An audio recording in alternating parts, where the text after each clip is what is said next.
नेपाली काङ्ग्रेसका नेताले सरकार कसरी चलाउनुपर्छ हामी देखाइदिन्छौँ भन्दै हुन्थ्यो। अझै त्यो शब्दले उहाँलाई झस्काइरहन्छ, अझै त्यो कुरा मेन्सन पनि उहाँले गर्न चाहनुहुन्न।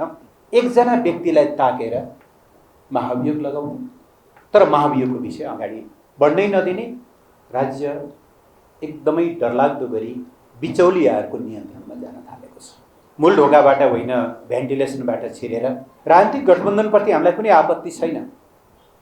माओवादीको काङ्ग्रेसीकरण होस् या काङ्ग्रेसको माओवादीकरण होस्, क्रिकेट र चाहिँ यो सेयर बजार भने नबुझेरै जाने हो भने जस्तो चाहिँ पर्याप्त कभरेज नपाउने गरेको र जे विषय सडकको सबभन्दा मुख्य विषय बन्नु पर्थ्यो विषय बन्न नसकिरहेको, यो अत्यन्त महत्त्वपूर्ण विषयलाई यहाँले आज छलफलको क्रममा ल्याउनु भएको छ। म विभागलाई धेरै धेरै धन्यवाद भन्न चाहन्छु। नेपालको संविधान बनाइरहँदा म राज्यका निर्देशक सिद्धान्त तथा मौलिक अधिकार समितिमा थिएँ पहिलो संविधान सभामा। हामीले बडो सुविचारित ढङ्गले संविधानको धारा 44 क्राफ्ट गरेका हौँ, जसलाई दोस्रो संविधान सभाले पनि पछि त्यसलाई क्यारी अन नै गर्यो। त्यहाँ हामीले पहिलोचोटि उपभोक्ताको हितलाई चाहिँ मौलिक अधिकारको रूपमा हामीले संविधानमा व्यवस्था गरेका छौँ, जसले भन्छ प्रत्येक उपभोक्तालाई गुणस्तरीय वस्तु तथा सेवा प्राप्त गर्ने हक हुनेछ। गुणस्तर र त्यसको दफा 2मा उपधारा 2मा भनिन्छ गुणस्तरहीन वस्तु वा सेवाबाट क्षति पुगेको व्यक्तिलाई कानुन बमोजिम क्षतिपूर्ति पाउने हक हुनेछ। यसरी नेपालको संविधानले बडो सुस्पष्ट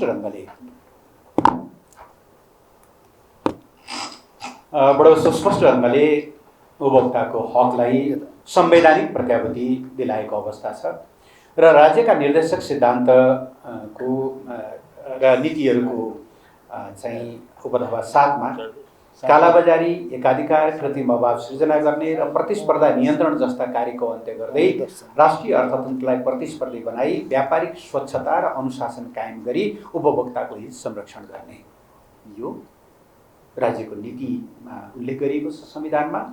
र संविधानले राज्यको दायित्वभित्र मौलिक अधिकारको कार्यान्वयन गर्ने, राज्यका निर्देशक सिद्धान्त र नीतिहरूको परिपालना गर्नुपर्ने कुरालाई संवैधानिक व्यवस्था गरिएको छ। मैले सन्दर्भ के मात्रै राख्न खोजेको हुँ भनेदेखि उपभोक्ताको हित संवैधानिक प्रश्न हो, हरेक नागरिकको अधिकारको प्रश्न हो।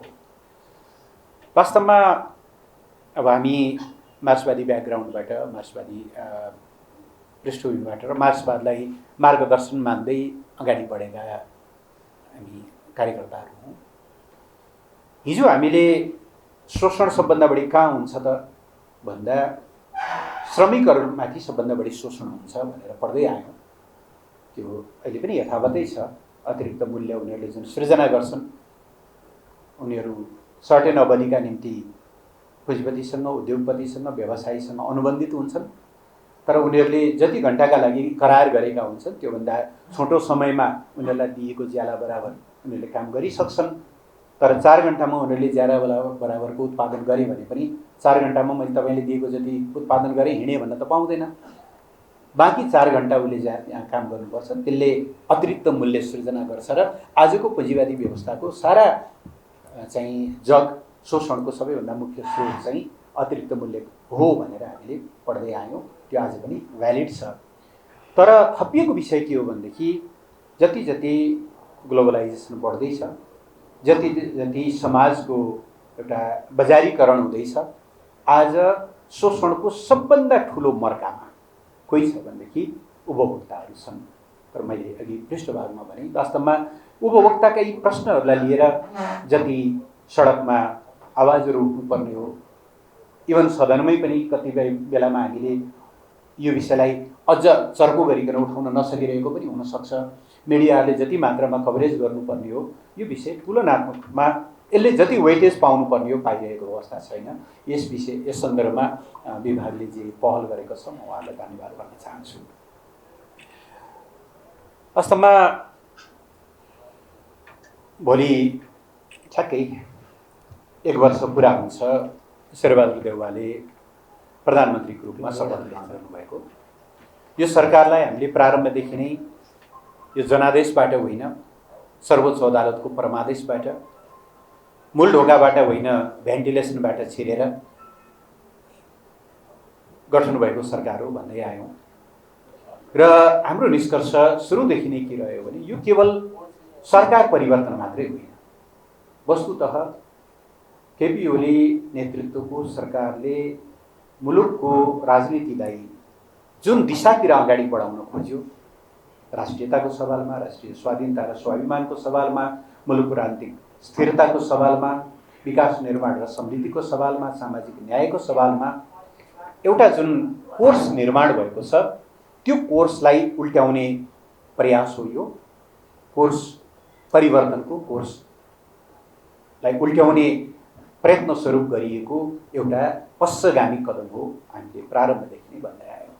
धेरैले त्यतिबेला टिप्पणी पनि गर्नुभयो, यो त सरकारबाट बाहिरिँदाको आक्रोश मात्रै हो, सरकारबाट बाहिरिँदाको पीडा हो, यो राजनीतिक पूर्वाग्रहपूर्ण टिप्पणी हो। धेरैले त्यति बेला कमेन्ट गरेको हामी सम्झिन्छौँ र सदनमा संयोगवश त्यस दिनको त्यो साउन 3 गते पुनस्थापित संसदको पहिलो दिनको बैठकको पहिलो वक्ता म थिएँ।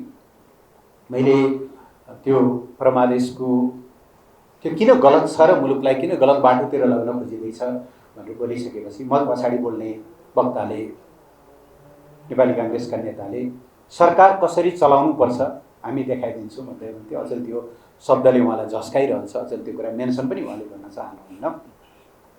मैले भन्न खोजेको यो कोर्सलाई उल्ट्याउने प्रयास थियो र गएका 1 वर्षले हरेक दृष्टिले, आज तपाईँहरूले दुईटै विषय राख्नु भएको छ। उपभोक्ताको हिसाबले के हो, खास गरेर महँगीको दृष्टिमा र सुशासनको दृष्टिमा के भयो भन्ने बारेमा हरेक हिसाबले यो 1 वर्ष कुशासनको, बेथितिको र मुलुकलाई बर्बादीतिर धकेलिएको 1 वर्ष हो। म तथ्यका आधारमा उल्लेख गर्न चाहन्छु। संविधानलाई यस बीचमा यति नराम्रोसँग छेदविच्छेद बनाइएको छ। संविधानको मूल मर्म भनेको विधिको शासन हो, दलीय पद्धति हो।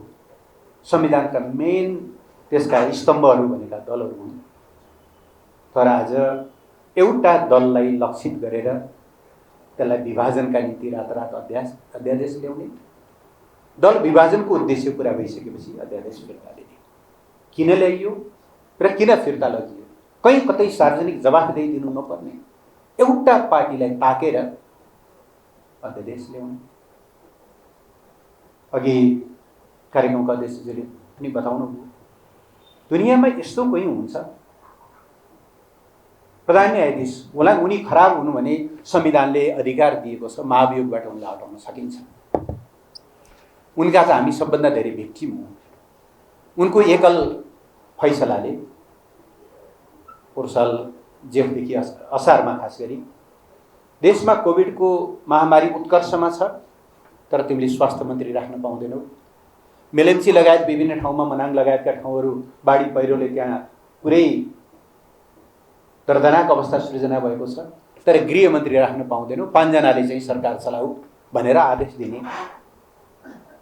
एमाले त त्यसको भिक्टिम हो, उनलाई जोगाउनु पर्ने या उनको डिफेन्ड गर्नुपर्ने कुनै पनि कारण छैन। तर यो त विधिको शासन भएको मुलुक होला नि त, संविधानको सर्वोच्चता भएको मुलुक होला। एकजना व्यक्तिलाई ताकेर महाभियोग लगाउने, तर महाभियोगको विषय अगाडि बढ्नै नदिने, न उसलाई महाभियोगबाट पदमुक्त गर्ने, न महाभियोगलाई किनारामा पुर्याएर पदमा फर्काउने। यो भन्दा संविधानको चिर हरण गर्ने काम, वस्त्र हरण गर्ने काम के हुन्छ? अध्यादेशको बारेमा, अध्यादेशबाट शासन चलाइयो आदि इत्यादि अनेकौं खालका कुराहरू विगतमा भएको थियो। अहिले कतिवटा अध्यादेश आएका छन्, कस्ता अध्यादेश आएका छन् तपाईहरुले देखि नै रहनु भएको छ, मैले बताइरहनु पर्दैन। र सबभन्दा ठुलो कुरा, राज्य एकदमै डरलाग्दो गरी बिचौलियाहरूको नियन्त्रणमा जान थालेको छ। राजनीतिक गठबन्धनप्रति हामीलाई कुनै आपत्ति छैन। माओवादीको काङ्ग्रेसीकरण होस् या काङ्ग्रेसको माओवादीकरण होस्, हाम्रो आपत्तिको कुरा भएन। हामी आफ्नो ढङ्गले त्यसको सामना गर्छौँ। यो पोलिटिकल विषय हो, जनता सार्वभौम हुन्, जनताले जे फैसला गर्छन् त्यो हाम्रो निम्ति मन्जुर छ। तर आज त्यो राजनीतिक गठबन्धनको आवरणमा जुन खतरनाक वित्तीय गठबन्धन, भ्रष्टाचारलाई, कालोबजारीलाई, कमिसन तन्त्रलाई संरक्षण गर्ने जुन एउटा खतरनाक एउटा वित्तीय गठबन्धन भइरहेको छ, मुलुकका निम्ति असाध्यै डरलाग्दो कुरा हो। अहिले एउटा भिडियो भाइरल छ, तपाईँले देखिरहनु भएको छ। पुरानो होला, 7 वर्ष 8 वर्ष पुरानो, तर नेपालको तस्विरलाई त्यसले दर्शाउँछ। एकजना पात्र कसरी सिङ्गो सरकार, सदनका सम्बन्धित समितिहरू हुँदै जाँदा खोक्दै जाँदा त उनी सिएम नरेन्द्र मोदीलाई समेत आफ्नै हातमा नचाउँछु भन्ने जस्तो गरिकन यो भन्ने दुस्साहस कसरी प्राप्त हुन्छ?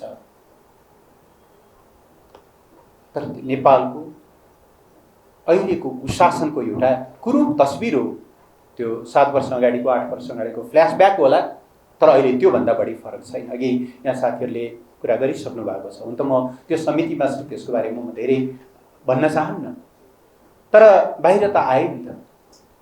संविधानले नागरिकहरूको बिचमा विभेद गर्न पाउँदैन। अविभेद र समानता, सार्वभौम समानता र अविभेद हाम्रो संविधानको एउटा मूल मर्म हो। तर तपाईँले ताकेर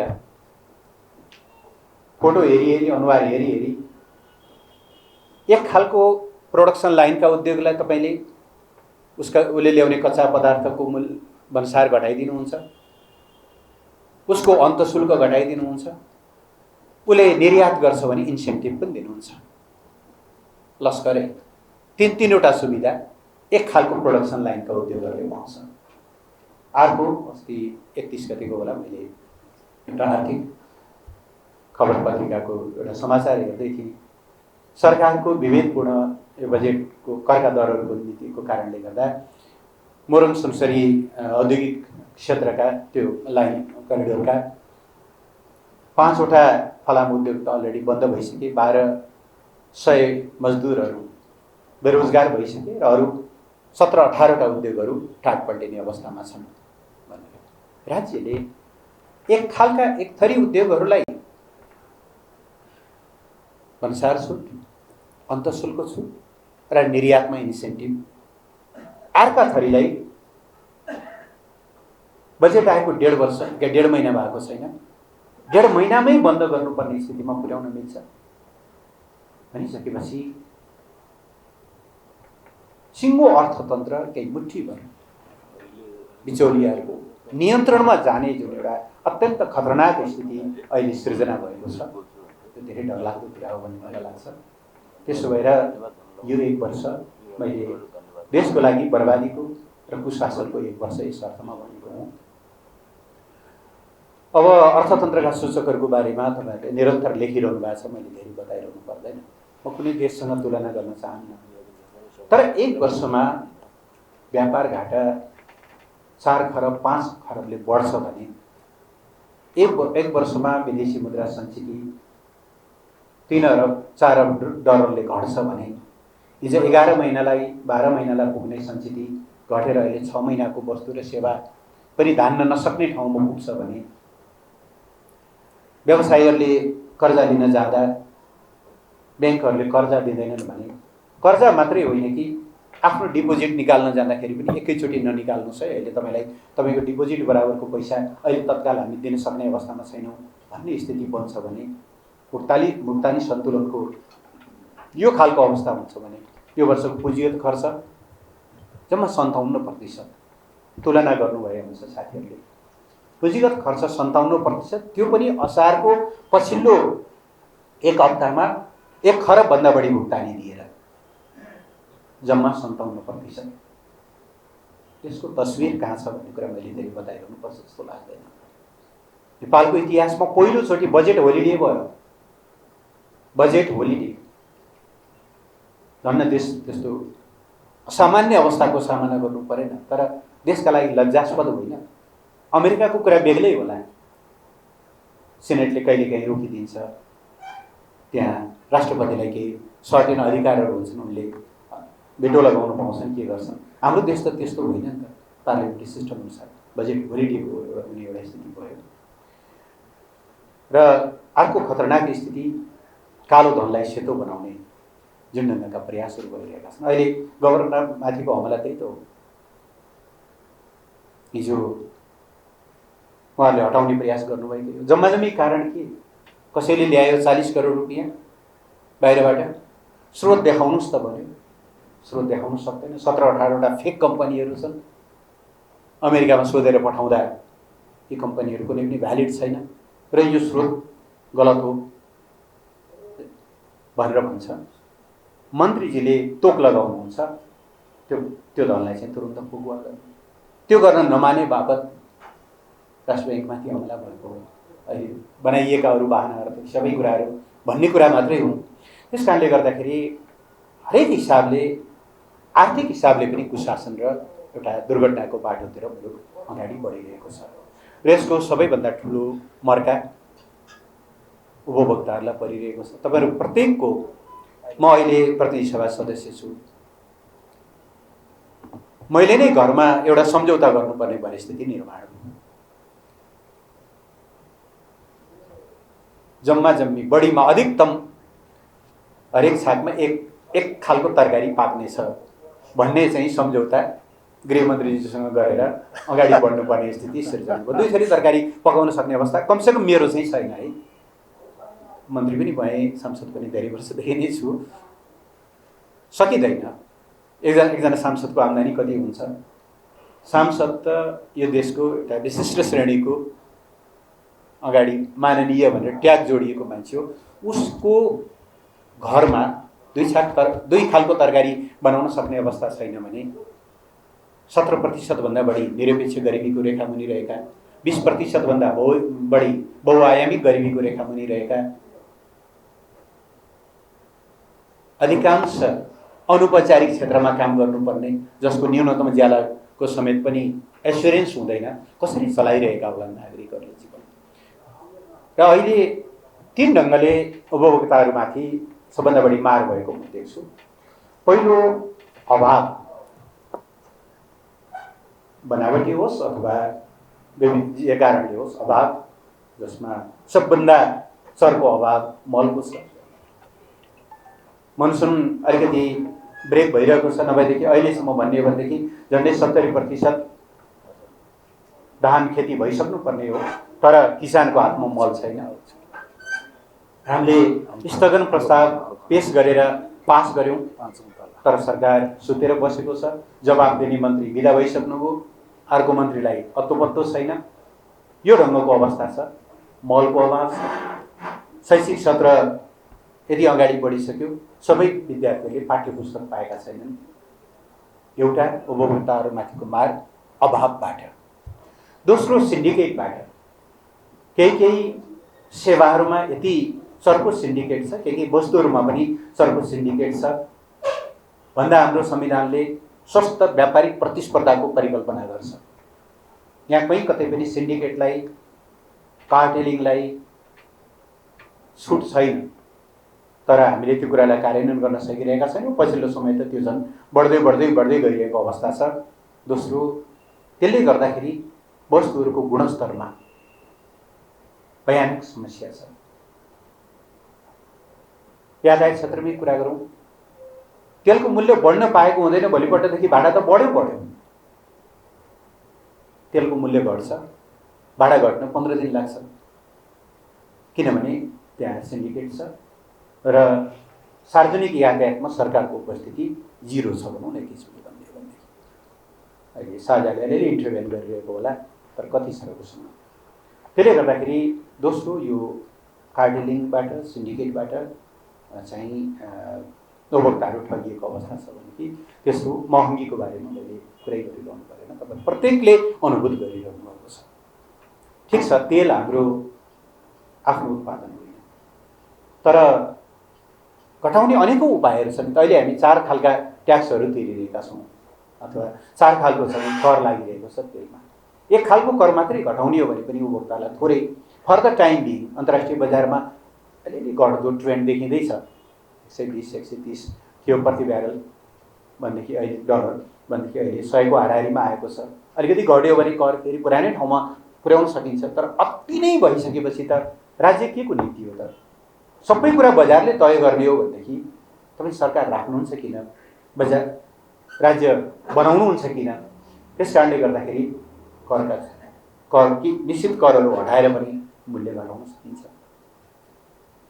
विपन्नहरूका लागि सब्सिडाइज गर्न सकिन्छ, तर ती कुराहरू भयो। अनि वैकल्पिक कुराहरू गर्न सकिन्छ। अब कुरा त छ, तर विद्युतीय सवारी साधनमा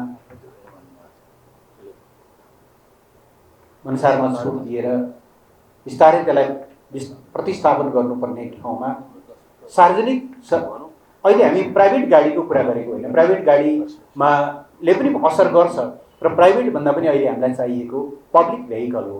बहुसङ्ख्यक जनताले चाहिँ चढ्ने पब्लिक भेहिकलमा राज्यले इन्टरभेन गरेर विद्युतीय सवारी साधनहरू सञ्चालन गरेर काठमाडौँ जस्ता ठुला सहरहरूमा यी कुराहरूमा कहीँ कतै मतलब देखिँदैन। सरकार पुरै गैर जिम्मेवार भएर बसिरहेको अवस्था छ र बजारको अनुगमन पनि छैन। मनपरी छ, जसले जति भने पनि हुने एउटा स्थिति छ। यी सबै कुराले गर्दा यी चार ढङ्गले अभावबाट, सिन्डिकेटबाट, राज्यको अनुपस्थितिबाट र अनुगमनको चाहिँ अभावबाट उपभोक्ताहरू असाध्यै धेरै ठगिएको अवस्था छ। मेरो एउटै आग्रह छ, यो मुद्दा प्रतिपक्षको मात्रै मुद्दा होइन। मलाई लाग्दैन कि काङ्ग्रेसलाई भोट हाल्ने उपभोक्ताहरूले सुविधामा पाउनु भएको छ, त्यो त पक्कै होइन होला। माओवादीलाई भोट हाल्नेहरूले सुविधामा पाउनु भएको छ, त्यो त पक्कै होइन होला। यो एउटा साझा मुद्दा हो। यो साझा मुद्दामा सरकारले सुन्ने गरी आवाज उठाउँ।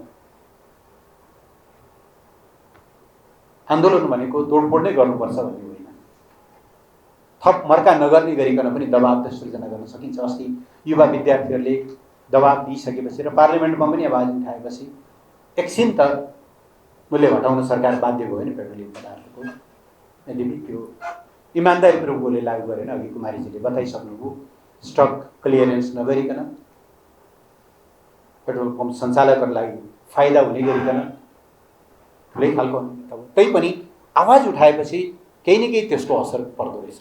त्यसपर मेरो आग्रह छ, उपभोक्ताको हितलाई साझा मुद्दा बनाएर यसमा सरकारमा पनि दबाब दिन जरुरी छ। सरकारले आफ्नो पदीय कर्तव्य त पुरा गर्न उसले चाहँदैन नै, चाहेन भन्ने देखिन्छ। त्यो स्थितिभित्र जनदबाब बाहेक अर्को कुनै बाटो छैन।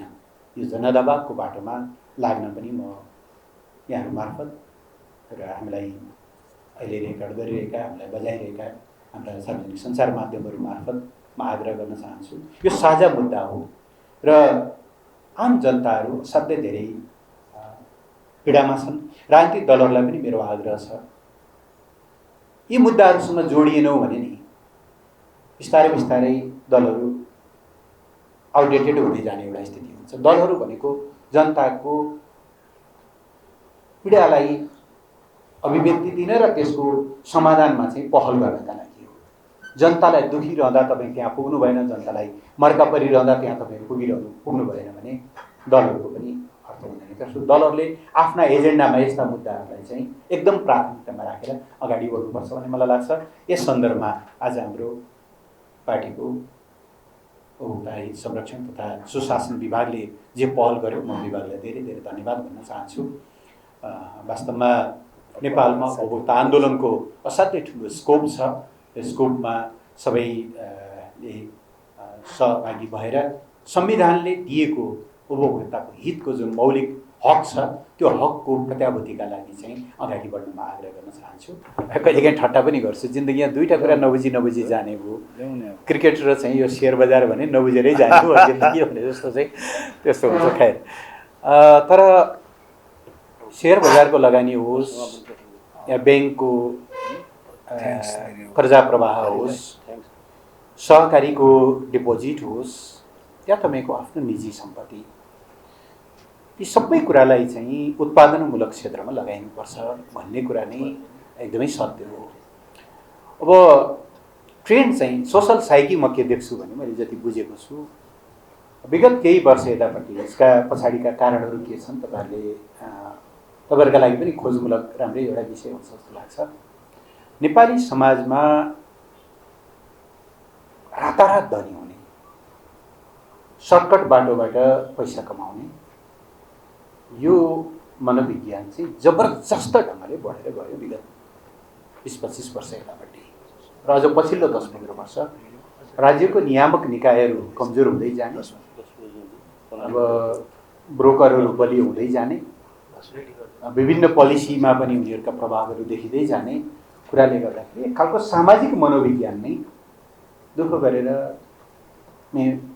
अब छालाकरम खुइल्याएर हातमा ठेला उठाएर गर्ने कामभन्दा जहाँबाट सबभन्दा छिटो चाहिँ प्रतिफल प्राप्त हुन्छ अथवा रातारात धनी भइन्छ त्यो क्षेत्रमा लगानी गर्ने। यो खालि सेयर बजारको कुरा मात्रै होइन, सबभन्दा धेरै लगानी त्यस पछाडिको अर्को सायद रियल इस्टेटमा होला, जग्गा कारोबारमा, जहाँ 1 कौडी त्यसले भ्यालु एड गर्दैन।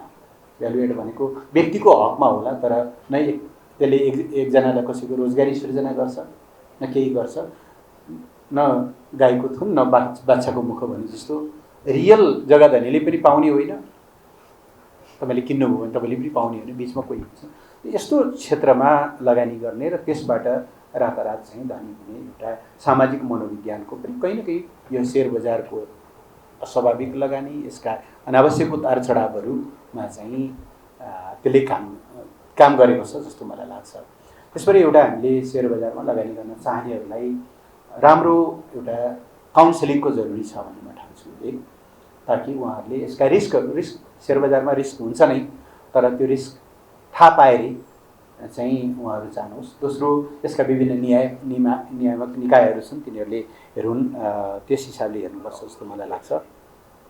दोस्रो, यहाँको अर्को पनि ज्यादै महत्त्वपूर्ण सुझाव छ, स्थानीय सरकारहरूलाई, स्थानीय तहहरूलाई चाहिँ बजार अनुगमनको उनीहरूको चाहिँ क्षेत्राधिकारभित्र छ, जुन काम एकदम कम भएको छ। यसमा हामीले कमसेकम हाम्रा जनप्रतिनिधि निर्वाचित भएको ठाउँमा हामीले यो विषयलाई एकदम ध्यान आकर्षण गराउनेछौँ। तपाईँले हाम्रो ध्यान पनि पुगेको थियो, तर तपाईँले भनेपछि हामीलाई थप त्यसले बल पनि पुग्यो। धन्यवाद छ त्यो सुझावको लागि। यो सेक्युरिटी प्रेसको बारेमा विभागलाई पनि मेरो आग्रह छ, तपाईँले खोज्नुहोस्। असाध्यै ठुलो चलखेल छ। पूर्ववर्ती सरकारले यसलाई अगाडि बढाउने कोसिस पनि गरेको थियो, पछि अब यो निष्कर्षमा पुगेन, विभिन्न खालका समस्याहरू पनि आए। कस्तो देखिन्छ भन्दाखेरि चाहिँ अब त्यो प्रक्रिया एकदम पारदर्शी हुनुपर्छ, कम्पिटिटिभ हुनुपर्छ, त्यसमा त कुनै दुई विधा नै भएन। तर विभिन्न बाहनामा हुनै नदिने र नेपालको सेक्युरिटी प्रिन्टिङसँग सम्बन्धित जति पनि चिजहरू छन् त्यो पैसा सधैँभरि बाहिर जाओस्, नोटको नाममा होस्, पासपोर्टको नाममा होस्, स्टिकरको नाममा होस्, नेपाल त्यस मामलामा चाहिँ सेल्फ सस्टेन नहोस् भन्नका निम्ति विभिन्न खालका चाहिँ त्यो दबाव समूहहरू पनि हुँदो रहेछन्। यसमा ख्याल गर्नुपर्छ। अब के भइरहेको छ यसमा हामीले थप अध्ययन गर्ने नै छौँ। टबेन्जीको सुझाव पनि एकदम सही हो। वास्तवमा चाहिँ जनसङ्गठनहरूले मुख ताकेर आफ्ना सरोकारका मुद्दाहरूमा यस्ता विषयहरूमा चाहिँ एकदमै ध्यान दिनुपर्छ, त्यो सही हो। र विभागले सुरुवात गरेको छ, यो फर्मालिटीमा सीमित हुन्न भन्ने कुरामा म विश्वस्त छु। अब ढकालजीले चाहिँ भन्नुभएको ठिक हो कि रुचालजीले चाहिँ सरकारको कमजोरी मतलब कहाँबाट यस्ता हुन्छन् भन्ने कुराको केही जानकारी छ। जानकारी भएर नै हामीले इन्टरभेन गरेका पनि छौँ। कतिपय कुराहरू यस्तो पनि लाग्छ ती इन्टरभेन गरेकै कारणले पनि हाम्रा विरुद्धका घेराबन्दीहरू सायद यस कारणले पनि होलान्। एउटा मात्रै देखिन लायक अहिले तपाईँहरूले उल्लेख गर्न सक्ने विषय थुप्रै विषयहरूमध्ये एउटा मलाई लाग्छ नेपालको इतिहासमा यति धेरै सरकारी जग्गाहरू जो व्यक्तिले अनधिकृत ढङ्गले कब्जा गरेका थिए त्यो फिर्ता गराउने काम चाहिँ हामीले नै गरेका हौँ। त्यो ललिता निवासदेखि लिएर धेरै ठाउँहरू, त्यसबाट कहाँ कहाँ समस्याहरू छन् भन्ने कुरा जानकारी पनि छ। तर विधिको शासनमा विश्वास गर्ने पार्टी हुनुको नाताले हामीले त्यो कामलाई पनि विधिपूर्वकै गर्नुपर्ने एउटा स्थिति छ। त्यस भएर हामीले सरकारमा छँदा पनि विधिपूर्वक, बाहिर हुँदा दबाब दिएर त्यसलाई पनि विधिपूर्वकै गरियोस्। अब कसैले गएर झन्डा गाडे जस्तो पनि होइन त्यो, होइन। त्यस कुरामा चाहिँ त्यसलाई बाहिर ल्याउने कुरा, थाहा पाएका कुराहरू अनियमितता हुँदै गरेका अथवा कसरी यस्ता कुराहरू हुन्छन् भन्ने बारेमा त्यसबारेमा चाहिँ थाहा भएका कुरा सार्वजनिक गर्ने कुरा यहाँको सुझाव महत्त्वपूर्ण नै छ जस्तो लाग्छ। प्रकाशीले भन्नुभएको विषयमा मैले अब अहिले धेरै भन्न सक्ने अवस्थामा हामीले एउटा आचार संहिता बनाएका छौँ। अनुसन्धान नसकिन्जेलसम्म चाहिँ हामीले यस विषयमा भइरहेका प्रक्रियाको बारेमा हामी नबोल्ने भनेर त्यो आचार संहितामा म पनि बाँधिएको छु। तर यति चाहिँ म भन्न सक्छु कि तथ्यहरूको गहिराइमा पुगिनेछ र कुनै पनि दबाव प्रभाव या राजनीतिक स्वार्थले चाहिँ तथ्यहरूलाई तोडमरोड गर्न दिइने छैन। यति मात्रै आग्रह गर्न चाहन्छु। साथीहरूलाई धेरै धेरै धन्यवाद। यता थप छलफल चल्ने स्थिति भयो भने पनि मलाई चाहिँ बिदा दिनु होला भन्ने पनि म आग्रह गर्छु।